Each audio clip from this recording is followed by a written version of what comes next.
Hey, what's going on, guys? Today we're gonna be putting a stereo in the 350, so let's get to it.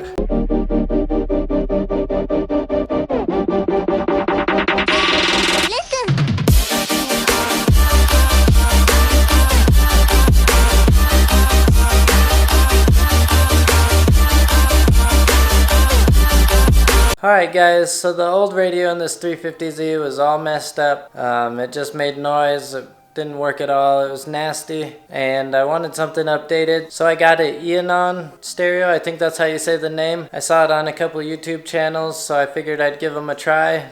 It's an Android stereo, so let's get to showing you guys what it looks like. Alright guys, so this is what came with it. They sent me a Bluetooth OBD2 scanner. They actually sent me two. I don't know if that was an accident or what, but then they also sent me a backup camera. Probably install that as well. Not too sure yet. We'll check and see. Might put it on the WRX. Who knows? That'll be later on, probably. I don't feel like doing that tonight. Then here we go. We got the stereo. Comes with all the user manuals, all the different cords for hooking it up probably. And then this thing's stuck in here. Let me get it out and I'll get back to you guys. So it comes packaged pretty nice. Got two big foam pieces on it. Came with another bag of cords. I'm not too sure what's in these. We'll get into them in a minute. Let's open this guy up and see what it looks like. So there we go. Looks really nice. Comes with a little silica packet gel, but it's pretty basic. It's like any other touchscreen radio. I got one with the volume knob because I don't like trying to mess with the volume while I'm driving when I can't see it. So let's get to putting it. Oh, let's see what's in these bags. So this first bag just has a pry tool for all the interior stuff, and then plugs for the radio, and then a USB port. So let's see what's in this other bag. Oh yeah, one awesome thing that this radio also has is GPS. So it comes with a little GPS antennas. I'm not sure which one is which. I don't know if you need both of them or not. We'll have to dive into the instructions and see. Comes with little radio screws and an extra fuse. So let's get to... I'm going to read the instructions and we'll get back to you guys. Alright guys, so the first thing I'm going to do, I'm going to figure out the GPS and everything later. Looks like you need to download some maps and all that to get it to work. But I'm going to plug it in and then I'll get that part figured out. But the first thing I'm going to do is do the wiring. This part's pretty easy.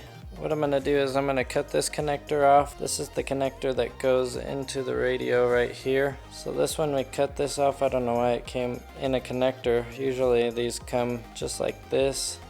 This is a little kit that I bought, and it allows you to plug into the factory harness without having to cut the factory harness, which I like doing. That way I could take everything apart if I ever sell this car, and it'll still be OEM, and whoever buys it can buy an OEM radio and plug it back in. These are super easy to do. All you have to do is match up the colors. There's also, at least on this, it came with the color codes to what they are, and then there's labels on these, but they all should just match with their corresponding colors. Some have, like this gray one has a black stripe, and then on this, there should be a gray one with a black stripe. So I'm going to go through and I'm going to get all these connected. I'm going to try these new little guys. I've never tried these before, but they're little heat shrink tubes with a little bit of low heat solder in them. So we're going to give these a try and see how well they work. And I'm going to do a little time lapse of me doing the wires.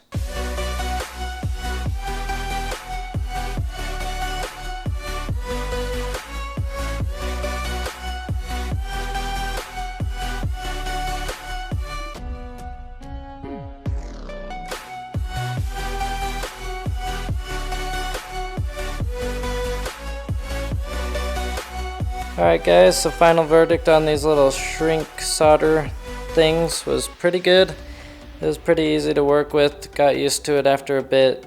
Takes a bit of heating to get the solder to melt, so the first couple I didn't melt all the way, but as I went on it got a little easier and got more confident in melting it. So, and these are supposed to be weatherproof also. So now that we got this all hooked up, we're gonna attach the radio to the center console piece here, these two brackets, and then we can start putting it back in the car.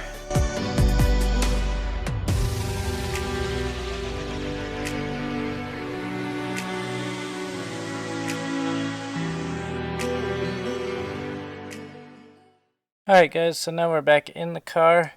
I found out how to hook up the GPS. So you hook it up to this side and it's just magnetic, so it sticks on the top of the radio. And I got our wires all hooked up. This is for the antenna. So I'm going to put all these back in. Unfortunately, I ordered the wrong radio trim kit for this car, so I had to order another one to go with this, but I'm just going to run it for now. So let's get to installing the rest of this radio.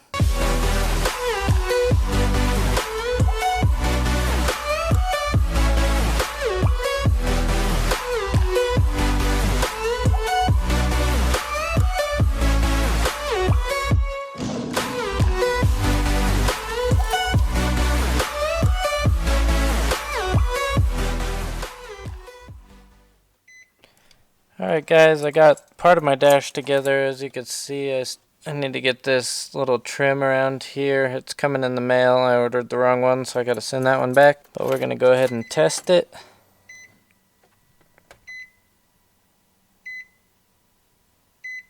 And it freaking works. I'm glad to have a radio back in this thing. Let's see if we could get this.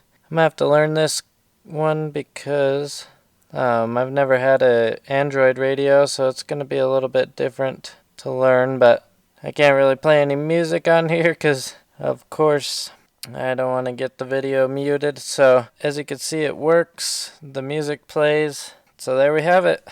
Alright guys, so we got the radio wrapped up. I'm pretty freaking stoked to actually have some sound while driving around in this thing now. So now I just need that trim piece, and I could pretty much start putting everything back together. It's starting to look like a real car. I'm not going to put the whole center console back together because I don't know if I told you guys yet, but I got airlift kit for this car. I got a super good deal on it, so I couldn't pass it up. So that'll be one of the next installs. I'm looking forward to that. That's going to be real awesome. So if you guys like the video, like and subscribe.